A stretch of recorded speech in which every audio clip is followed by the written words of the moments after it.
Hi வணக்கம். வாங்க இன்றைக்கி என்ன காய் பழங்கள் கிடைக்குதுன்னு பார்க்கலாம்.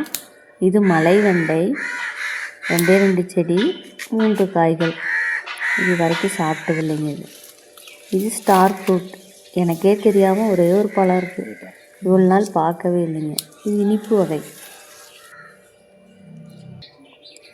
இது லெமன், நல்ல பெரிய பழங்களாக இருக்குது. இதுதான் முதல் அறுவடை. இது ஜூஸ் வகை பழம். இன்னும் 2 பிஞ்சுகள் இருக்குங்க. இது நாங்கள் ஆன்லைனில் வாங்கினதுங்க.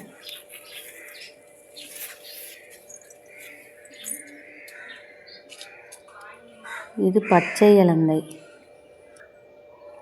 இன்னும் திரண்டு வரணும். இது ராம் சீதா, ஒரே ஒரு காய். இதெல்லாம் இன்றைக்கி கிடைச்ச